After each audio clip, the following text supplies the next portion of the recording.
Hello students, welcome to today's video lesson on Oscar Wilde's hugely popular story, The Selfish Giant.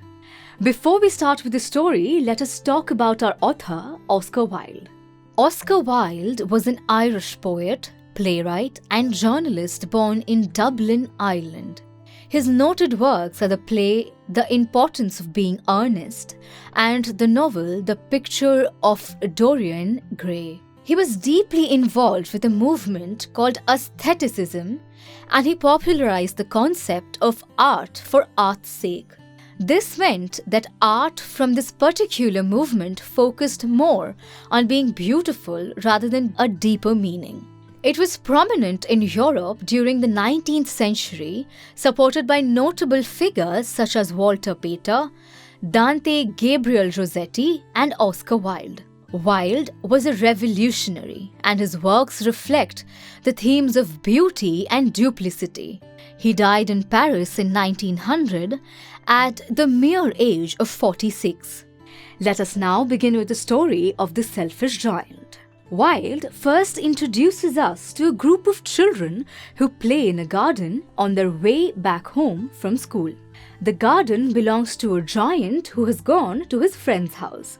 He then paints a very welcoming picture of the garden. The garden has soft green grass dotted with flowers which look like stars. There are 12 peach trees that alternately bear pink and pearl blossoms in springtime and rich fruit in autumn. Sweet bird songs fill the garden, making the children exclaim at their own happiness. However, the children soon fall out of luck once the giant who owns the garden returns from his friend's house.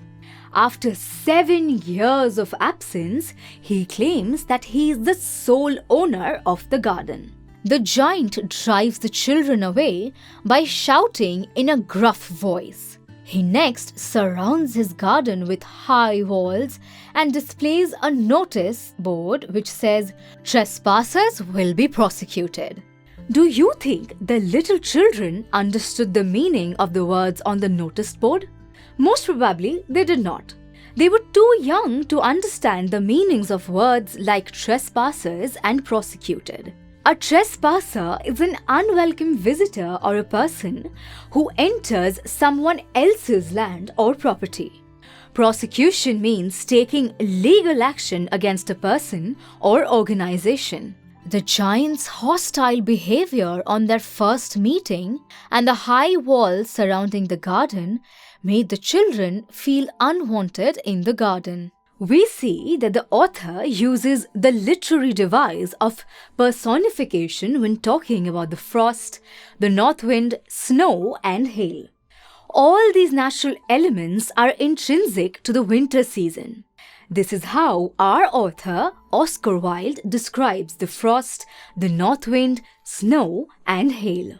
The snow covered up the grass with her great white cloak, and the frost painted all the trees silver. Then they invited the north wind to stay with them, and he came. He was wrapped in furs, and he roared all day about the garden, and blew the chimney pots down. "This is a delightful spot," he said.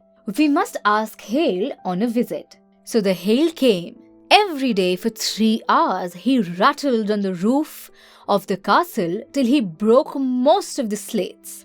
And then he ran round and round the garden as fast as he could.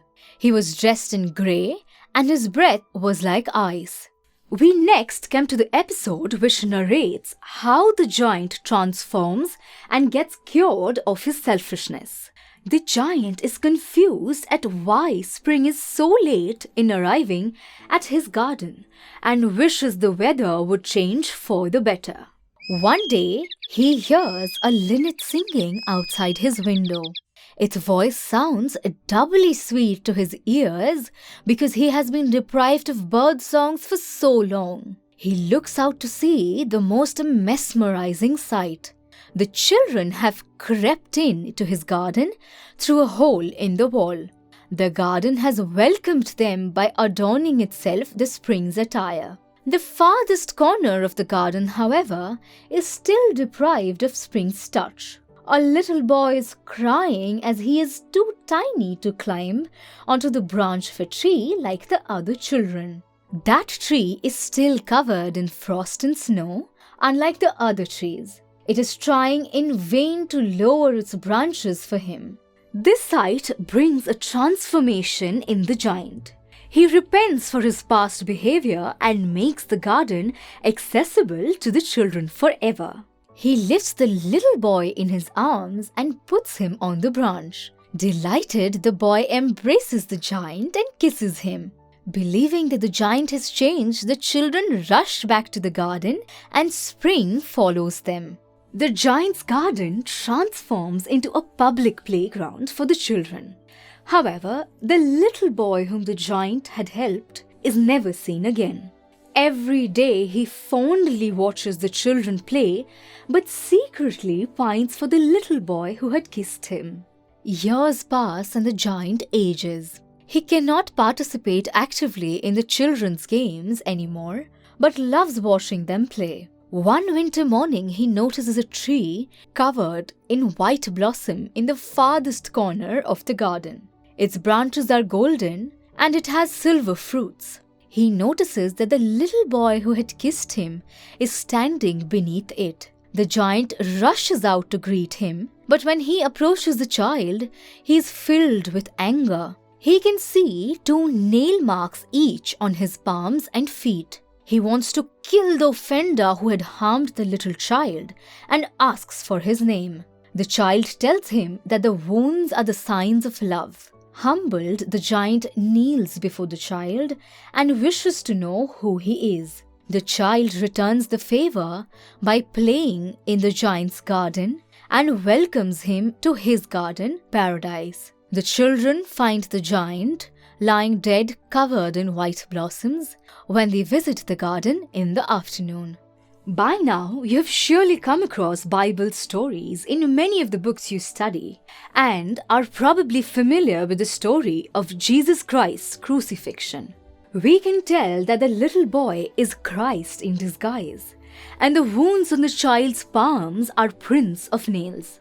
He also invites the giant to paradise, making his identity to us clearer.